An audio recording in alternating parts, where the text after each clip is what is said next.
One of the scariest situations you can be in is to be a victim of a criminal impersonation. A criminal impersonation happens when a crime is committed and made to look like another person committed the crime other than the real perpetrator. Such a situation happened to an individual who we will call Pavel to protect his identity. Pavel was a prosperous businessman in a large city when his life took an unpleasant turn. Police arrived at his home and informed him that there were charges against him for theft and swindling. He was accused, among other things, of using a forged document and false identification to withdraw large sums of money at a local bank.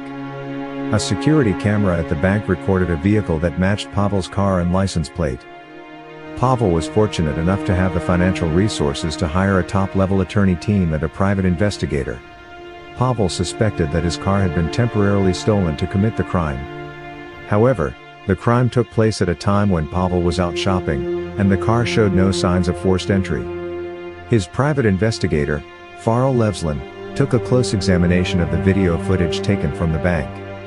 He discovered that the car in the video footage had a small scratch that was not present in Pavel's car. At this point, Levslin made an experiment. He used an online license plate template and printed out a sample with a fictional plate number of 123-456. Levslin glued the fictional plate on top of the car's real plate.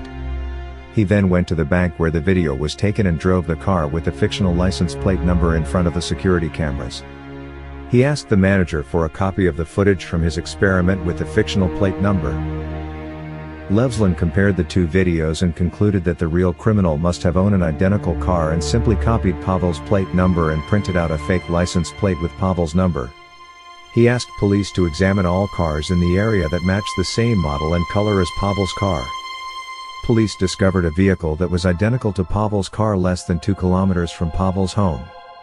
That vehicle had glue residue on its license plate, and the owner had recently made large purchases that were well beyond his means given the fact that he was unemployed. Levslin presented his findings to police, and all charges against Pavel were withdrawn.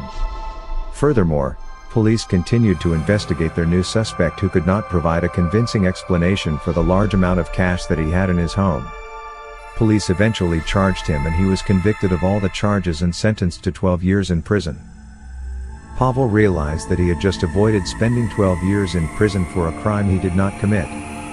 He started an organization to help investigate people wrongfully convicted, and he convinced the government of his country to penalize criminal impersonation. The government passed a retroactive law making criminal impersonation a high crime. The man who impersonated Pavel received an additional sentence of 10 years, for a total of 22 years in a high-security prison.